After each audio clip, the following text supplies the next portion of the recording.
अशोक की चिंता, जयशंकर प्रसाद। जलता है यह जीवन पतंग। ये जीवन क्या है? पतंगे के समान जल रहा है। बात आगे स्पष्ट होगी कैसे जल रहा है। जीवन कितना अति लघु क्षण। अशोक के अंदर से ही प्रश्न आ रहा है। कलिंग का जो भीषण रक्तपात अशोक देखता है, उसको सवाल उठता है कि जीवन क्या है? एक पतंगे के समान जल रहा है। फिर दूसरा सवाल अंदर से उठ करके आता है कि जीवन कितना है, और उत्तर भी आया अंदर से, अति लघु क्षण, बहुत छोटा, लंबा नहीं है, चिरकाल से कोई इस पृथ्वी पर रहने वाला नहीं है। यदि मनुष्य की योनि में स्वयं भगवान भी प्रकट हो जाए तो एक दिन उसको भी क्या है? मृत्यु को प्राप्त होना पड़ेगा। इस पृथ्वी में या इस सृष्टि की यही खास बात है कि यहाँ पर चिरस्थायी कोई नहीं है ना।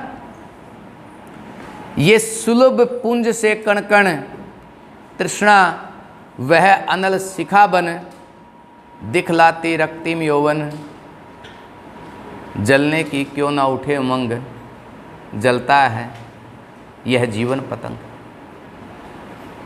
ये सलभ पुंज से कण कण, सलभ पुंज पतंगों के समूह, कण कण छोटे छोटे, तृष्णा इच्छा, वह अनल शिखा बन, अनल अग्नि, शिखा उसकी चोटी, दिखलाती रक्ति यौन, दिखलाती है, रक्ति मैंने लाल, यौन मैंने यौवन, जलने की क्यों ना उठे उमंग, जलने की उमंग क्यों नहीं पैदा होती या क्यों पैदा नहीं होगी। एक उदाहरण आपके सामने रख दिया है कि जैसे रात को हम दिया जलाते हैं और पतंगों के जो समूह हैं वो क्या करते हैं, उस जो दिए की लो है उस लो पर आकर्षित होकर के उसकी दिशा में आते हैं, उसके चारों ओर घूमते हैं और घूमते घूमते क्या करते हैं, उसमें जान दे देते हैं, है ना।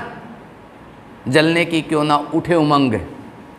उसी तरह मनुष्य भी क्या करता है, इन तृष्णाओं और इच्छाओं के प्रभाव में आकर के इनको प्राप्त करने की कोशिश करता है, इनके पीछे पीछे दौड़ता है। जिस प्रकार पतंगे जो हैं उस लो के आकर्षण को प्राप्त करना चाहते हैं, उसके रक्तिम यौवन से वो प्रभावित हैं, उसी प्रकार तृष्णा और इच्छाएं भी मनुष्य को अपनी ओर आकर्षित करती हैं।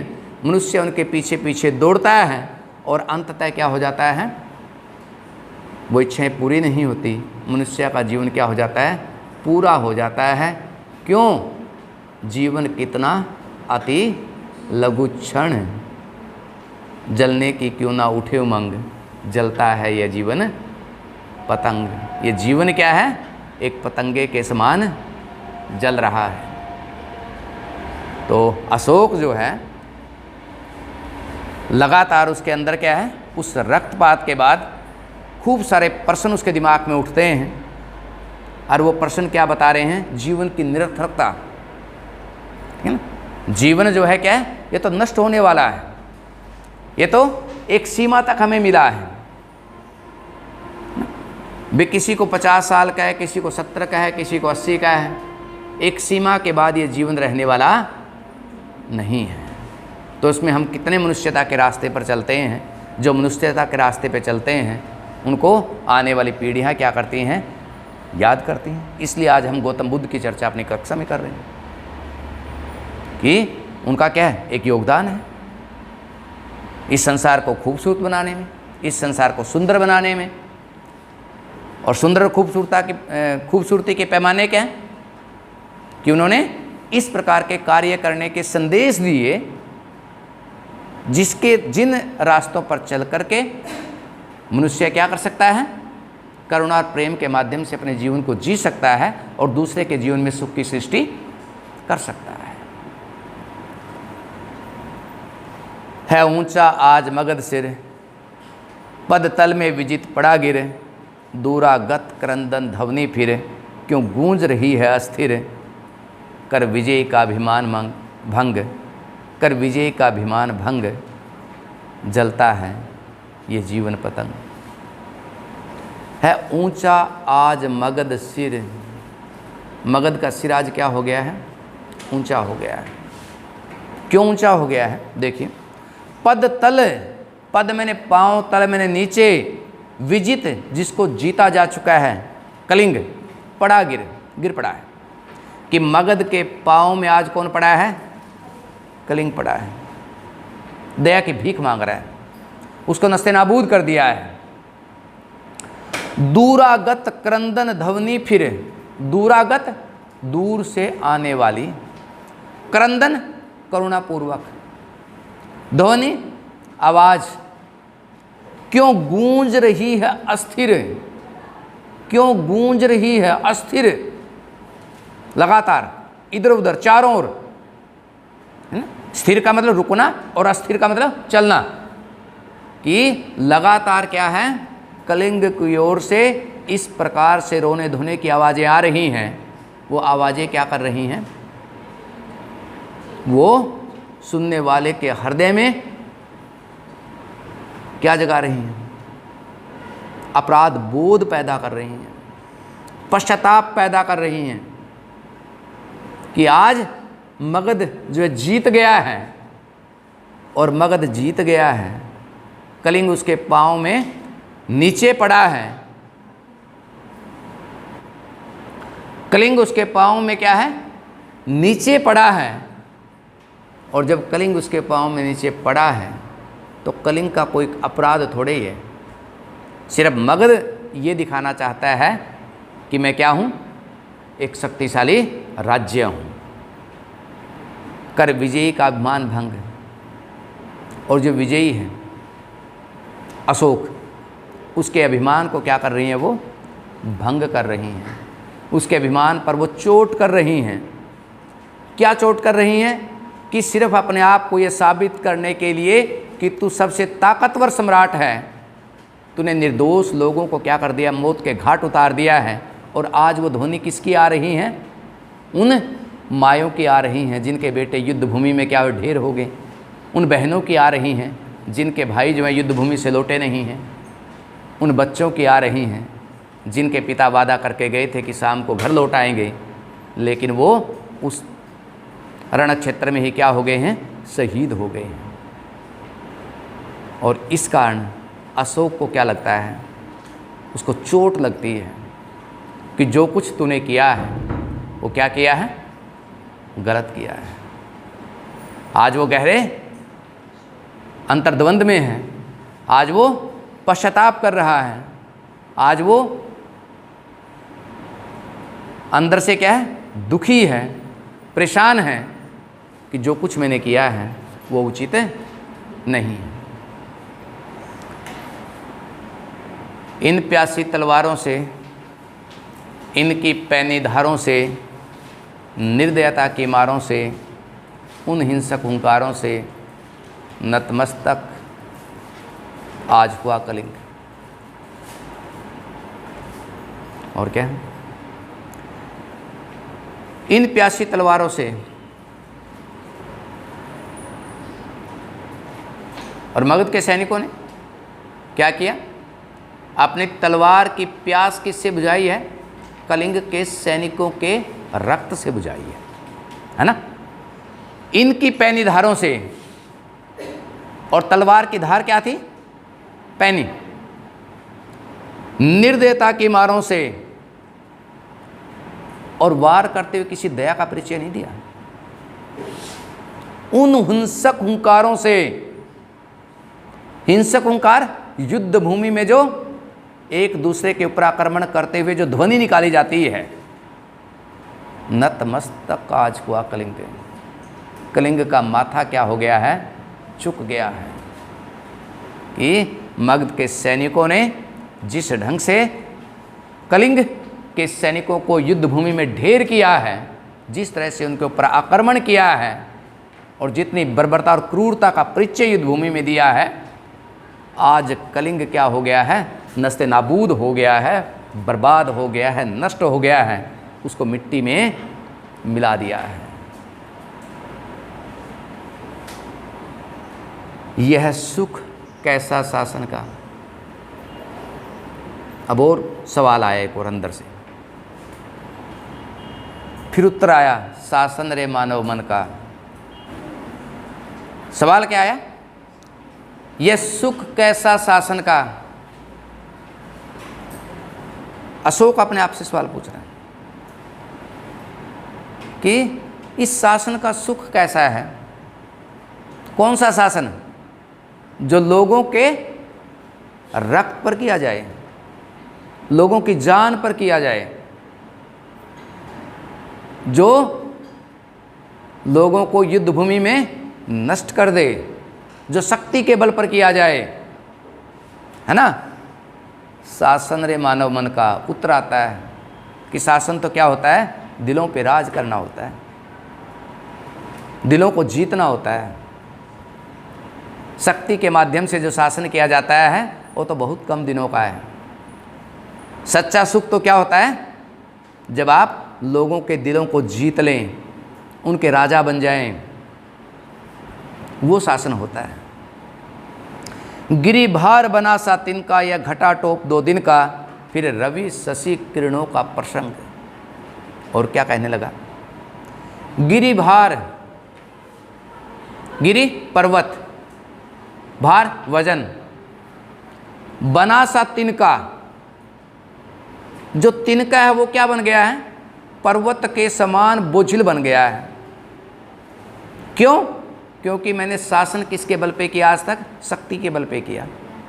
हमेशा आशंका रहती है, हमेशा डर रहता है, कहीं कोई बगावत ना कर दे, कहीं कोई दूसरा राजा आक्रमण ना कर दे। इसी कारण वो क्या बन गया है? उसका बहुत ज़्यादा वजन बन गया है, वो मेरे लिए एक बोझिल बन गया है। यह घटा टोप 2 दिन का, और ये जो बादलों की घटा है ये क्या है? 2 दिन की है। फिर रवि शशि किरणों का प्रसंग। रवि सूर्य, शशि चंद्रमा, किरणों का प्रसंग कि बादल 2 दिन के लिए क्या कर सकते हैं? सूर्य और चंद्रमा की किरणों को रोक सकते हैं, इसके बाद नहीं। सूर्य और चंद्रमा की किरणें तो क्या हैं? स्थायी हैं, और बादल क्या हैं? अस्थायी हैं। ठीक, तो इसी तरह से जो शक्ति के बल पर शासन किया जाता है वो 2 दिन का होता है, और जो दिलों के ऊपर राज किया जाए, दूसरों के मन को जीता जाए, वो शासन क्या होता है? चिरकालिक होता है, लंबा होता है। उसकी छाप क्या होती है? हमेशा विद्यमान रहती है। और वही चीज़ क्या है? हमारी मानवीय पूंजी है, वही हमें आगे बढ़ने की प्रेरणा देती है। उसी के रास्ते पर हम क्या करते हैं? आगे बढ़ते हैं। आने वाली पीढ़ियों को उसके उदाहरण बताए जाते हैं। महात्मा बुद्ध भी तो राजा ही थे, लेकिन राजा के रूप में प्रसिद्ध नहीं हुए। जब राजपाट छोड़ दिया तो तब ज़्यादा प्रसिद्ध हुए। देखिए, इस देश के 3 राजाओं का विशेष रूप से जिक्र किया जाता है। एक महात्मा बुद्ध का किया जाता है, एक सम्राट अशोक का किया जाता है, और एक सम्राट अकबर का किया जाता है। ये तीनों सम्राट इस प्रकार के हुए जिन्होंने क्या किया? लोगों के दिलों को काफ़ी हद तक क्या कर लिया था? जीत लिया था,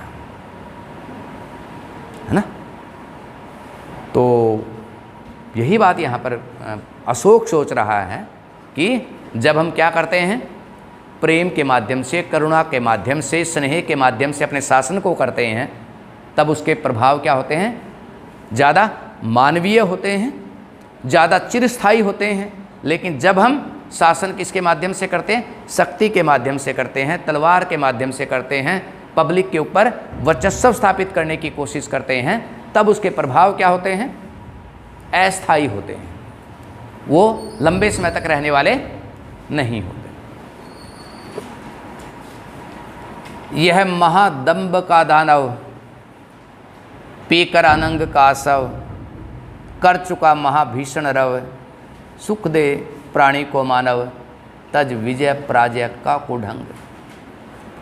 यह महादंभ, दंभ अहंकार, महा बड़ा, दानव राक्षस, पीकर अनंग, अनंग कामदेव, इच्छाएं, कासव माने श्राप, कर चुका महाभीषण रव, रव तांडव मचाना, युद्ध करना। अशोक क्या सोच रहा है कि मनुष्य क्या करता है, जो ही वो शक्तिशाली बनता है साथ के साथ क्या होता है, उसका अहंकार उसी तरह से बढ़ता है। बोलते हैं ना कि जैसे जैसे पैसा आता है वैसे वैसे क्या होता है, अहंकार बढ़ता है। ये तो किसी किसी के व्यक्तित्व में क्या होती है, इतनी विनम्रता होती है कि जैसे पैसा आया और साथ के साथ क्या हो गया, वो विनम्र बना रहा। कई बार इसकी तुलना हम इसके साथ करते हैं, जैसे फलदार पेड़ होते हैं, जो फलदार पेड़ है वो क्या हो जाते हैं, झुक जाते हैं ना। तो पैसा क्या लेकर के आता है, अहंकार लेकर के आता है। तो यहाँ पर सम्राट अशोक के पास पैसा भी और शक्ति भी है, सारी चीज़ें हैं उसके पास। तो सोच रहा है, वहीं से बात निकली है कि महादेव अहंकार का राक्षस इच्छाओं की शराब पी करके इस पृथ्वी पर क्या मचा चुका है, भीषण तांडव मचा चुका है। ज़्यादातर जो लड़ाइयाँ होती हैं वो किसके आधार पे होती हैं, अहंकार के कारण ही तो होती हैं। जो महाभारत का युद्ध हुआ और कृष्ण दूत बन करके गए और दुर्योधन को समझाने लगे कि भाई कम से कम तू 5 गांव ही दे दे उनको, पांडवों को। वो कह रहे तू 5 गांव की बात कर रहा है, मैं सुई इतनी जगह भी नहीं दूंगा उसको। वो हैं कौन, है ना। तो तभी तो क्या बनता है, युद्ध की तैयारियां शुरू होती कि दुर्योधन का अहंकार क्या होता है, बहुत बढ़ चुका होता है। और रावण को तो खास करके इस बात के लिए याद किया जाता है और कहते हैं भी अंत तो फिर रावण का भी हुआ था। फिर लोग ऐसे बात करते हैं भी कोई भी अहंकारी है अंत तो उसका होगा ही होगा। सुख दे प्राणी को मानव। और क्या कहने लगा, अशोक क्या सोच रहा है कि ये मनुष्य तो क्या कर, दूसरे के जीवन में सुखों की सृष्टि कर, तज विजय पराजय का कुढंग, छोड़ दे जीत और हार का कुढंग, मैंने रास्ता, बुरा मार्ग, जीत और हार के रास्ते को भूल जा। क्या कर, दूसरे के जीवन में क्या कर दे, सुख चैन शांति और अमन का क्या कर, प्रसार कर।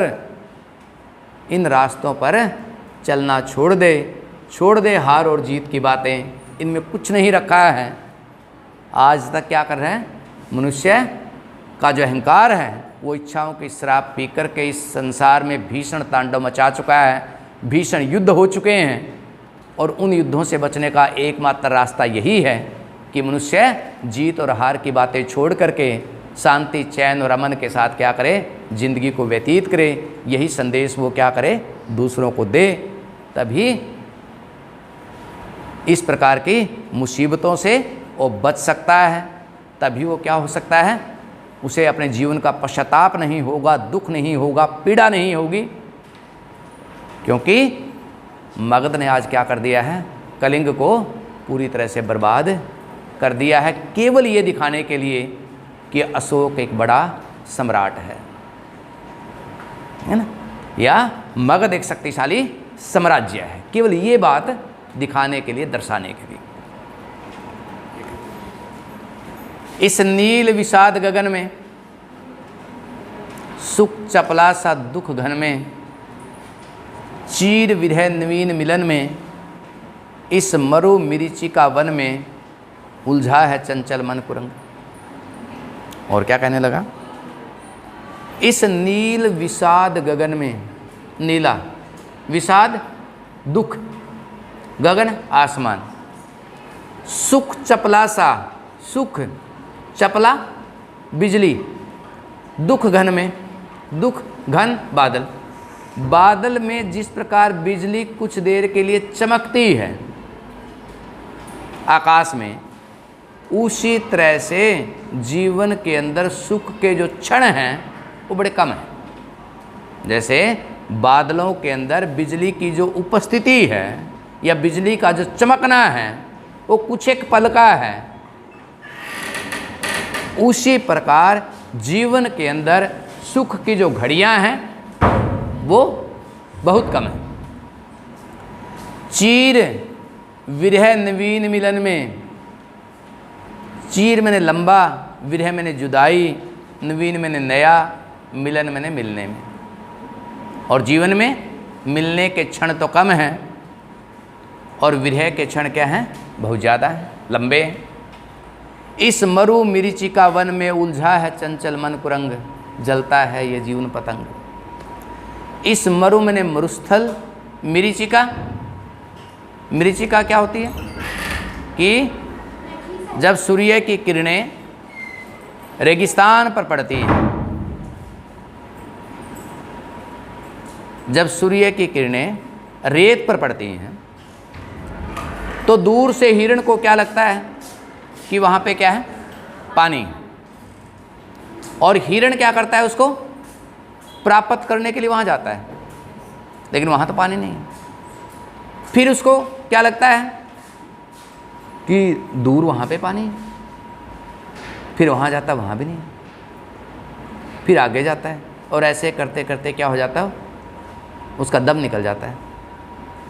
इसी तरह से मनुष्य क्या करता है, एक इच्छा को प्राप्त करने के लिए दूसरी इच्छा पैदा हो जाती है, दूसरी से तीसरी तृष्णा जन्म लेती है, तीसरी से चौथी, और ऐसे करते करते क्या हो जाता है, उसका दम निकल जाता है, इच्छाएं शेष रह जाती है।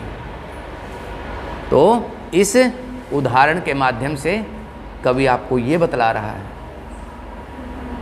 उलझा है चंचल मन कुरंग, कुरंग मैंने हिरण। सूर्य की किरणें जब रेत पर गिरती हैं तो उसको ऐसा आभास होता है कि वहाँ पे पानी है, और वो पानी प्राप्त करने के लिए सारे रेगिस्तान में दौड़ता फिरता है, लेकिन उसको पानी कहीं मिलता नहीं है, और अंततः क्या हो जाता है, वो ढेर हो जाता है। उसी तरह से मनुष्य का चंचल मन भी तृष्णा और इच्छाओं की पूर्ति करने के लिए क्या करता है, दौड़ता फिरता है, प्राप्त करने के प्रयास करता है, जी तोड़ मेहनत करता है, लेकिन अंततः वो इच्छाएं और तृष्णाएं क्या है, शेष रह जाती हैं, और उसका जीवन क्या हो जाता है, समाप्त हो जाता है, नष्ट हो जाता है। आज इस तरह के सवाल अशोक के दिल और दिमाग में चल रहे हैं, वो गहरे पश्चाताप में हैं, उसको भीषण अंतर्द्वंद उसके अंदर मचा हुआ है कि ठीक और गलत मैं क्या कर रहा हूँ, किस प्रकार के रास्तों पर बढ़ रहा हूँ, और जो रास्ते निकल करके आते हैं उसको ये लगता है कि आज तक मैं जिन रास्तों पर चला हूँ वो रास्ते क्या हैं, गलत हैं।